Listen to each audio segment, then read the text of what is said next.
নমস্কার বন্ধুরা, আমার নাম রণজিৎ বিশ্বাস। আপনারা দেখছেন আমার চ্যানেল রণজিৎ বিশ্বাস আর্ট।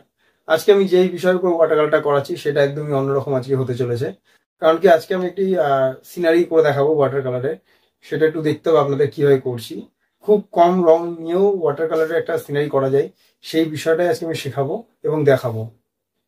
তাহলে বেশি সময় নষ্ট করবো না, কাজটা শুরু করছি। মন দিয়ে দেখুন। আর একটা ছোট্ট রিকোয়েস্ট, আমার চ্যানেল নতুন হয়ে থাকলে প্লিজ চ্যানেলটা সাবস্ক্রাইব করবেন, কমেন্ট করে জানাবেন ভিডিওটা কেমন লাগলো, আর অতি অবশ্যই লাইক দেবেন। বলে দিচ্ছি, পুরো ভিডিওটা কিন্তু দেখবেন, স্কিপ করবেন না। স্কিপ করে কিন্তু অনেক কিছু জানতে পারবেন না। অনেকের কমেন্টে একটাই কোশ্চেন যে কোন কাগজ নেবেন সেটা বুঝতে পারছেন না। আমি বাফ কাটিস নিতে বলছি, সেটা হচ্ছে 200 থেকে 250 জিএসএম এর কাগজ আপনারা ব্যবহার করতে পারেন, খুব ভালো হয়। এই কাগজটা যদি আপনারা ওয়াটার কালার ক্ষেত্রে ব্যবহার করেন, যদি প্রথমবার ওয়াটার কালার শুরু করে থাকেন, তাহলে অতি অবশ্যই 200 জিএসএম মিনিমাম নিয়ে কাগজ স্টার্ট করবেন ওয়াটার কালার। ঠিক আছে, তাহলে চলুন ভিডিওটা স্টার্ট করা যাক। সবার প্রথমে আমি কি করব, ড্রয়িংটা করে নিচ্ছি। লাইন ড্রয়িংটা আমি করে নেবো। যে সিনারিটা আমি আঁকছি সেটা সবার প্রথমে লাইন ড্রয়িংয়ে করে নিচ্ছি, দেখতেই পাচ্ছেন।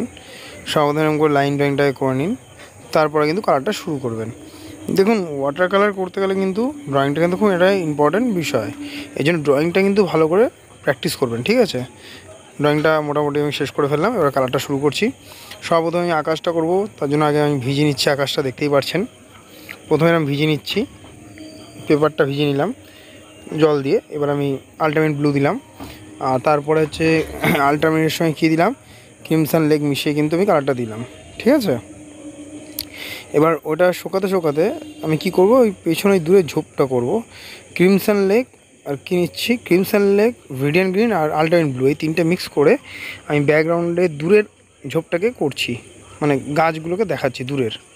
কী নিলাম, ক্রিমসন লেক, ভিডিয়ান গ্রিন দিয়ে আমি কিন্তু ঝোপটা তৈরি করছি দূরের। ওইটা হয়ে যাওয়ার পরে জমিটা আমি শুরু করব। জমিটাতে আমি কী কালার দেবো সেটা কিন্তু মন দিয়ে দেখতে হবে। স্কিপ করলে কিন্তু কিছু শিখতে পারবেন না, বারবার আমি বলছি। এর জন্য পুরো ভিডিওটা দেখতে হবে, তাহলে কিন্তু শিখতে পারবেন। তো জমিকে আমি গম্বুজ-ইয়েলো দিচ্ছি প্রথম। গম্বুজ-ইয়েলোর সঙ্গে জাস্ট যে কালারটা আমি ঝোপে ইউজ করেছিলাম সেটা জাস্ট নিয়ে ওর সঙ্গে মিশিয়ে ওপর থেকে আমি জমিটা শুরু করছি, ঠিক আছে। দেখতে পাচ্ছেন জমিটা আমি কীভাবে করছি। কালারটা মন দিয়ে দেখতে থাকুন। কালার প্যালেটে আমি কী কালার ইউজ করেছি আগে বলে দিচ্ছি, তার মধ্যে আমি অনেক কথা বলবো, ইম্পর্টেন্ট কথা, সেগুলো শুনবেন মন দিয়ে। এই যে নিচের দিকটা যেটা আমি দিলাম গ্রিন যেটা, সেটা কি দিয়েছি বলুন তো, আর যেই কালারটা আলটিমেট আর শ্যাপ গ্রিন মিশিয়ে কিন্তু দিয়েছি। তারপর আমি জলের মতন, জলটা যেটা হবে সেখানে আমি জল দিয়ে পেপারটা ভিজিয়ে নিলাম। ভিজিয়ে কী করছি, ওর মধ্যে জাস্ট আলটিমেট ব্লুটা জাস্ট আমি দিয়ে দিয়েছি কালার, দেখেছেন। আর জল দিয়ে ওই মানে আলটিমেট আর গ্রিনটাকে মার্চ করে দিলাম, তাহলে ওই রিফ্লেকশানটা মনে হবে। হ্যাঁ, এটা আশা করি বুঝতে পেরেছেন। আচ্ছা, কালার প্যালেট আমি যে কালার ইউজ করেছি এই কাজটার ক্ষেত্রে বলে দিচ্ছি। Gamboge yellow, vermilion red, crimson lake, brown sienna, ultimate blue, viridian green, sap green, এই কালারগুলো কিন্তু আমি ব্যবহার করেছি পুরো কাজটাতে, ঠিক আছে। কী কী কালার এই কাজটাতে ব্যবহার করেছি বলে দিচ্ছি আরেকবার। গম্বুজ-ইয়েলো,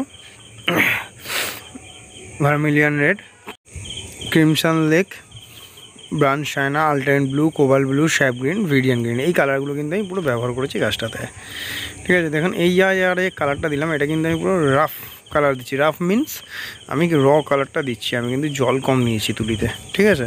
এরপর দেখুন এই জলটা যে করছি, সেম টেকনিক। কী করলাম, ওই র কালারটা দিয়ে জমিটা করে আমি ওর ওপর থেকে নিচের দিকে, ওর উপর থেকে জল দিয়ে কিন্তু টানছি, কালারটা টেনে নিলাম। নিয়ে দেখুন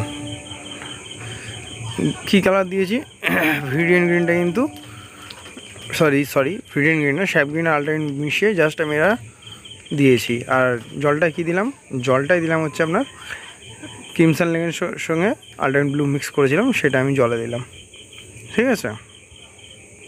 এবার একটা বিষয় আমি বলি, যারা নাকি ওয়াটার কালার একদম প্রথমবার শুরু করছেন, আমি বারবার একটা কথা বলেছি ভিডিওতে, আবারও বলছি, এই ভিডিওতেও বারবার বলছি, যারা নাকি প্রথমবার জল রং শুরু করছেন, তারা যে পেপারটা ব্যবহার করবেন, যে বাফ কাটিস হতে পারে, হ্যান্ডমেড হতে পারে, সেটা যেন মিনিমাম 200 জিএসএম যেন হয়।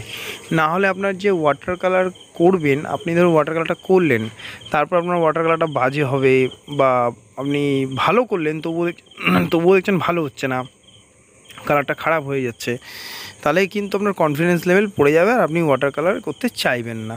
এটা একটা প্রবলেম হতে পারে, ঠিক আছে। এর জন্য যখনই ওয়াটার কালারটা শুরু করবেন চেষ্টা করবেন ভালো পেপার নেওয়ার, সেটা হ্যান্ডমেডও হতে পারে, বাফ কাটিসও হতে পারে, কিন্তু মানে পেপারের জিএসএমটা মিনিমাম 200, হ্যাঁ 200 থেকে 250 তো খুব ভালো, কিন্তু 200টা স্টার্টিং করবেন। 150, 170 জিএসএম এগুলো নেবেন না। এগুলো আপনি স্কেচ করুন, ড্রয়িং করুন, পেন্সিল লাইন ড্রয়িং করুন, এগুলো যেন ঠিকঠাক আছে, কিন্তু একটা ওয়াটার কালারের জন্য পারফেক্ট পেপার নয় এগুলো। হ্যাঁ, এর জন্য আপনারা 200 থেকে 250 জিএসএম ইউজ করুন ওয়াটার কালারের ক্ষেত্রে। আর এইটার সঙ্গে আরেকটা কথা বলে দিচ্ছি, কালারও আপনারা অনেক সময় ভুল নিয়ে শুরু করে দেন। যেমন আপনারা হয়তো হট করে আপনি কী করেন, স্টুডেন্ট কালার নিয়ে শুরু করে দেন, বা কেক কালারগুলো হয় না স্টুডেন্ট কালার, সেগুলো দিয়ে করেন।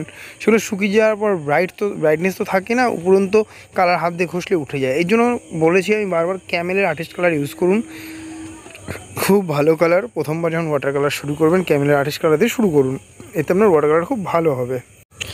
আরেকটা বিষয় বলে দিচ্ছি, আপনাদের কাছে হয়তো ওয়াটার কালারটা খুব কঠিন মনে হতে পারে, তাই তো? অনেকে ভাবেন খুব কঠিন, হ্যাঁ খুব মানে কঠিন একটি মিডিয়াম। এটা একদমই নয়, এটা আপনাদের ধারণা, কেন আপনারা করতে পারছেন না। এর জন্য আপনারা যদি ঠিকঠাক সব জিনিস নিয়ে ওয়াটার কালারটা শুরু করেন, আর ঠিকঠাক যদি মানে প্রত্যেকটা ধাপে ধাপে যদি ওয়াটার কালারটা শেখেন, তাহলে আমার মনে হয় এর থেকে সোজা কোনো মিডিয়াম হয় না। মানে ওয়াটার কালার থেকে ভালো কোনো সোজা মিডিয়াম হয় না। কেন, ওয়াটার কালার যদি একবার শিখে যান, তাহলে কিন্তু আপনি অয়েল, অ্যাক্রিলিক, আদার্স যত মিডিয়াম আছে আপনার কাছে কিন্তু জল ভাতের মতন মনে হবে। কেন কি, ওয়াটার কালার আপনাকে অনেক কিছু শেখাবে। কালারের ব্যালেন্স করা, কালারের কতটা ঘনত্ব কালার নেবেন, কোন কালারের সঙ্গে কোন কালার মিক্স করলে কী কালার তৈরি হবে, হ্যাঁ কতটা টোন দিলে কাজটার ডেপথ আসবে, হ্যাঁ এই অনেক অনেক কিছু, সেগুলো আমি আপনাকে বলে মানে শিখিয়ে মানে কী বলবো, আমি বলে আপনাদের শেখাতে পারবো না। মানে এত কিছু আছে। দেখুন, সব কিছু বলে শেখানো যায় না, কিছু জিনিস আছে প্র্যাকটিক্যালও করতে হয়। একদম এটা সত্যি কথা আমি আপনাদের বলছি। আমি যদি আপনারা ভাবেন আমি সব বলেই আপনাদের শিখিয়ে দেবো, তাহলে তো হয়ে যেত। আপনাদের আমি বোঝাতে পারি, রাস্তা দেখাতে পারি যে এইভাবে চলুন, তাহলে কি আপনারা অনেক ডেভেলপ করবেন ওয়াটার কালারটা। আমি এটা করতে পারি। তার জন্য এমন কিছু না যে আমি যা বলবো সেটাই ঠিক হয়ে যাবে, একদম সেটা হতে পারে না। দেখুন, আমি যেগুলো বলছি সেটা আমার কাজের ক্ষেত্রে আমি প্রয়োগ করেছি বলে আজকে আমি ডেভেলপ করেছি। এবার হয়তো আপনি প্র্যাকটিস করতে করতে আপনার কাজে একটা এমন কোনো ধরন বেরিয়ে গেল, সেখানে আপনার কাজটা আরও বেশি ডেভেলপ হয়ে গেল, তাই না? সেটা তার যার কাজ করতে করতে সেই টেকনিকটা চলে আসে। হ্যাঁ, সবারই ব্যক্তিগত একটা কাজের টেকনিক থাকে। হ্যাঁ, কালারের বলুন, কালার প্যালেটের বলুন, বা মানে কালার তো আছেই, মানে দেখার একটা ব্যাপার, কালার মানে অনেক অনেক বড় ব্যাপার এটা। কিন্তু তার আগে আপনাকে বেসিকগুলো খুব স্ট্রংভাবে শিখতে হবে। সেটাই আমি চেষ্টা করি সবসময় আপনাদের শেখানোর, যাতে বেসিকটা আপনার খুব ভালো স্ট্রং হয়। যদি বেসিকটা আপনার স্ট্রং হয়ে যায় না, তাহলে আপনার ওয়াটার কালার করা কোনো ব্যাপারই না, এটা মাথায় রাখুন।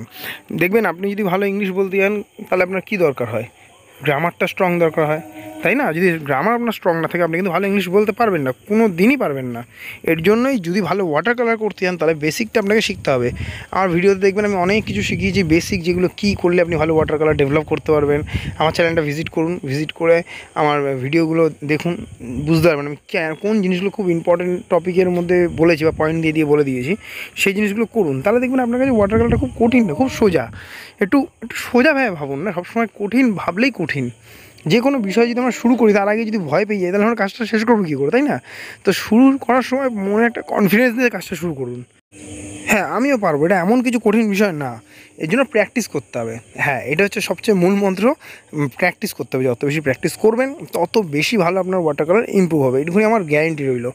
এর জন্য আমি যে ভিডিওগুলো দেখাচ্ছি, এগুলো প্র্যাকটিস করুন। শুধু দেখলে তো হবে না, আপনাকে প্র্যাকটিসও করতে হবে। আর দেখে কোনো কিছু হয় না। দেখুন, আমার মতনই হবে এর কোনো মান নেই, আমার থেকেও ভালো হতে পারে আপনাদের কাজটা হয়তো, তাই না? এর জন্যই বলছি প্র্যাকটিসটা করুন। আমি যেগুলো দেখাচ্ছি সেগুলো দেখে দেখে আপনাদের মতন করে প্র্যাকটিস করুন না, কী আছে? কালার প্রায় আপনার মতন করে করুন না, কোনো অসুবিধা নেই। আমার মতনই কপি করতে কোনো মানে নেই, না। এর জন্য আমার ওয়াটার কালার যাই দেখুন, আপনারা সেগুলো প্র্যাকটিস করুন, তাহলে দেখবেন অনেক অনেক ইমপ্রুভ করছেন নিজেকে, ঠিক আছে? আর কোনো অসুবিধা হলে আমি আছি, তোমাকে কমেন্ট করুন, আমি অতি অবশ্যই আপনাদের হেল্প করে দেবো, ঠিক আছে? আর ভিডিওটা ভালো লেগে থাকলে অতি অবশ্যই চ্যানেলটা সাবস্ক্রাইব করবেন, কমেন্ট করে জানাবেন ভিডিওটা কেমন লাগলো, আর অতি অবশ্যই লাইক দেবেন। ধন্যবাদ এত ধৈর্য সহকারে ভিডিওটা দেখার জন্য।